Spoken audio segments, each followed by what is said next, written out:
Good morning all of you. आज हम management of banking and insurance के अंदर हमारा लेक्चर नंबर 16 स्टार्ट कर रहे हैं, यूनिट 3 का, जहाँ पे आज हम टॉपिक जो पढ़ने वाले हैं that is the evaluation and challenges of E banking.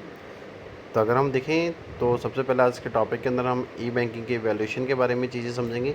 बाद में हम नेक्स्ट टॉपिक के अंदर चैलेंजेस पढ़ेंगे हमारे ई बैंकिंग के। तो अगर हम ई बैंकिंग इवैल्यूएशन की बात करें तो लेट 1990s के बाद अगर आप देखें तो ई बैंकिंग का डेवलप किया गया था, जो कि एक वर्चुअल सिग्निफिकेंस था, जो कि 10 ऑफ मिलियंस यूजर्स को देखा जा सकता है आज वर्ल्ड वाइड। अगर हम देखें तो जो ई बैंकिंग है वो एक तरीके का प्रोडक्ट है जो कि एक डिफरेंट जनरेशन के लिए एक इलेक्ट्रॉनिक ट्रांजेक्शन्स के थ्रू दिया जा रहा है।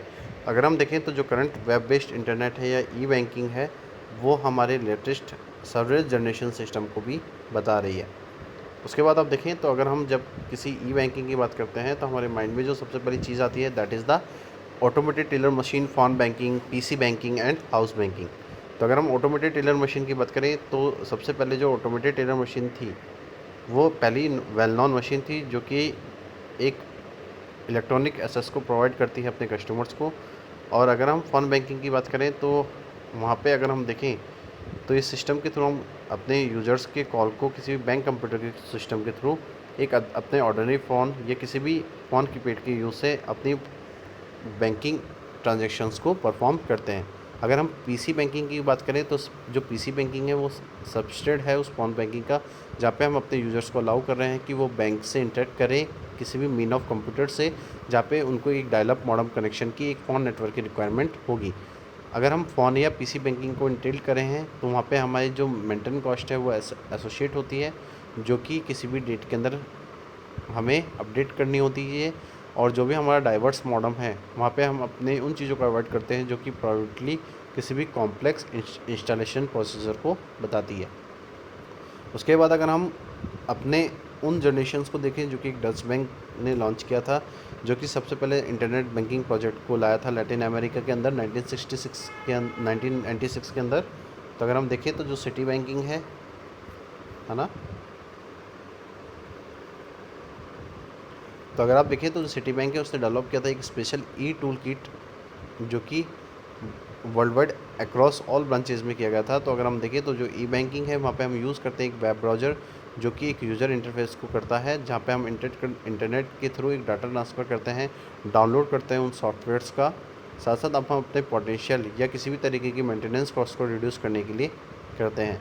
तो जो भी यूज़र्स हैं वहाँ पे अगर हम देखें तो जो ई बैंकिंग है वो प्रोवाइड करते हैं हमें करंट इन्फॉर्मेशन 24 आवर डे, जहाँ पे हम एक्सेस कर सकते हैं अपनी बैंकिंग सर्विसेज को। अगर आप देखें तो जो प्राइमरी सर्विसेज प्रोवाइड की जाती हैं ई बैंकिंग के थ्रू, वहाँ पे हम अपनी मनी को ट्रांसफ़र करते हैं अमॉन्ग वन आउंस अकाउंट, वहाँ पे हम बिल्स को पे करते हैं, साथ साथ हम अपने अकाउंट बैलेंसेस को भी चेक करते हैं। उसके बाद आप देख सकते हैं कि जो लॉन है, ब्रोकरिंग है, शेयर ट्रेडिंग है या सर्विस बंडलिंग है, अगर आप देखें तो ये भी जो होस्ट है हमारे अदर फाइनेंशियल सर्विसेज को, उनको भी हमारे प्राइमरी सर्विसेज के अंदर ऐड किया गया है। इसके बाद आप देख सकते हैं कि जो ई बैंकिंग है उसका अगर हम यूज़ देखें तो वाइडली उसका बहुत यूज़ किया जाता है अमॉन्ग अदर प्लेसेस के अंदर। तो जो नॉर्डिक कंट्रीज़ हैं वहाँ पे हम देख सकते हैं इन चीज़ों को। तो इन 2001 जो ई बैंकिंग थी उसका अगर हम यूजेस देखें तो मोर देन 25% पॉपुलेशन थी नॉर्वे के अंदर, स्वीडन के अंदर और फिनलैंड के अंदर। अगर हम बात करें तो 15% जो पॉपुलेशन है डेनमार्क की वो इस ई बैंकिंग सर्विसेज का यूज़ करती थी। उसके बाद अगर हम देखें तो 2004 के अंदर ई बैंकिंग के यूजर्स को देखें तो डेनमार्क के अंदर उसका जो यूजेस था वो ग्रॉन हो गया था 45%। और अगर हम नोट करें तो ये एक रिग्रेड कंट्रोल था किसी भी वे ऑफ डीरेगुलेशन का, और जो बैंक्स थी वो गेयरिंग अप कर रही थी अपने कम्युनिकेशन इंफ्रास्ट्रक्चर को, जहाँ पे हम एक कॉम्पिटिटिव एज को ऑब्टेन करना चाह रहे थे किसी भी ई बैंकिंग के थ्रू। अगर हम देखें तो एक फास्ट बिकमिंग रियलिटी थी इंडिया के अंदर। तो जो नेयर थे उन्होंने कुछ पॉइंट्स आउट किए थे इस ई बैंकिंग को, जो कि फास्ट बिकमिंग स्ट्रेटेजिक नेसेसिटी थी किसी भी कमर्शियल बैंक्स के लिए। तो ये जो कंपटीशन इंक्रीज हुआ ये हम देख सकते हैं हमारे प्राइवेट बैंक और एनबीएफआईज़ के बीच में हुआ, नॉन बैंकिंग फाइनेंशियल इंस्टीट्यूशंस के बीच में हुआ। अगर हम देखें तो कौन कौन सी सर्विसेज को हम ई बैंकिंग के थ्रू कवर कर रहे हैं, तो अगर हम फर्स्ट पॉइंट की यहाँ पे बात करें that is the automated teller machine, second one is credit card, third one is debit card, fourth one is smart card, fifth one is EFT system means electronic fund transfer. Next point is cheque truncation payment system. Next point is mobile banking and net banking. And last one is telephonic banking. ये सारी services हैं, popular services हैं जो कि E banking के through cover की जा रही हैं। अगर हम ई बैंकिंग के जेनेरिक टर्म को देखें तो हम इनकॉम्प्रेस कर रहे हैं एक इंटरनेट बैंकिंग को, टेलीफोन बैंकिंग को, मोबाइल बैंकिंग को। अगर हम अदर वर्ड्स के अंदर देखें तो ये प्रोसेस है जहाँ पे हम अपनी बैंकिंग सर्विसेज और प्रोडक्ट्स को किसी भी इलेक्ट्रॉनिक चैनल्स के थ्रू ले रहे हैं, जैसे टेलीफोन हो गया, इंटरनेट हो गया या सेल फोन हो गया। अगर हम कंसेप्ट स्कोप की बात करें ई बैंकिंग की तो वो स्टिल इवॉल्विंग है। और ई बैंकिंग फैसिलिटी को अगर हम देखें तो यहाँ पे एक इफेक्टिव पेमेंट किया जा रहा है एक अकाउंटिंग सिस्टम के थ्रू, जहाँ पे हम इन्हेंस कर रहे हैं कि जो हमारी बैंकिंग सर्विस की डिलीवरी है उसकी जो स्पीड है वो इन्हेंस हो जाए। और साथ साथ अगर हम देखें तो जो ई बैंकिंग है वो इम्प्रूव कर रहा है अपनी एफिशिएंसी को, अपने कन्वीनियंस को, जहाँ पे हम पोज कर रहे हैं एक सर्विल चैलेंजेस को किसी भी रेगुलेटर और सुपरवाइजर्स के लिए। तो अगर हम देखें तो जो ई बैंकिंग है वो हमें बहुत सारी अपॉर्चुनिटीज़ भी अवेलेबल करा रही है, जो कि इंडिया बैंकिंग सेक्टर्स के अंदर ई बैंकिंग के आने के बाद हमें देखने को मिली है। इसके बाद आप देख सकते हैं कि ई बैंकिंग के कौन कौन से डायमेंशंस होते हैं। तो यहाँ पे कुछ डायमेंशंस हमें ई बैंकिंग के बता रखे हैं। पहला अगर हम डायमेंशन की अगर हम बात करें, that is the customer to customer E banking. Next one is banker to banking E banking. And last one is electronic control banking.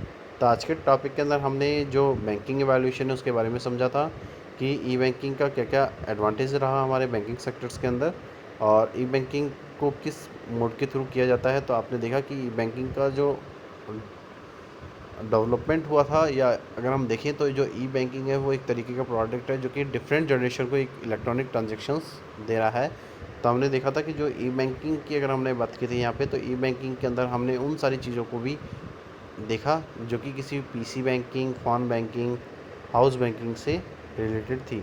और अगर हम देखें तो जो ई बैंकिंग है वहाँ पे हम अपने बैंकिंग सर्विसेज को 24 hours a day 7 days a week में एक्सेस कर रहे हैं। और अगर हम प्राइमरी सर्विसेज को देखें तो वहाँ पे हम अपने बैंक्स के अंदर अपनी मनी को ट्रांसफ़र कर पा रहे हैं किसी भी अकाउंट के बीच में, बिल्स को पे कर पा रहे हैं, साथ साथ अपने अकाउंट्स बैलेंस को भी चेक कर रहे हैं। लेकिन ये सारी जो थी ये हमारी प्राइमरी सर्विसेज थी, लेकिन हमने जो हमारी अदर फाइनेंशियल सर्विसेज हैं जैसे loans, brokering, share trading, service bundling, ये भी हम अपने प्राइमरी सर्विसेज के अंदर ऐड कर चुके हैं। और उसके बाद देखा कि हम लोगों ने कि जो ई बैंकिंग है अगर हम इसकी बात किया कर रहे थे तो हमने देखा था कि जो ई बैंकिंग है वो आज मोस्टली हर एक कंट्री के अंदर बहुत पॉपुलर हो गई है उसके बैंकिंग सेक्टर्स के अंदर। और हम देखें तो इन ई बैंकिंग के थ्रू हमने देखा कि जो कंपटीशन लेवल है हमारे बैंकिंग सेक्टर्स का वो बहुत ज़्यादा बढ़ा है। और अगर हमने देखा यहाँ पे कि जो ई बैंकिंग है वो बहुत सारी पॉपुलर सर्विसेज को हमें यहाँ पे कवर करती है।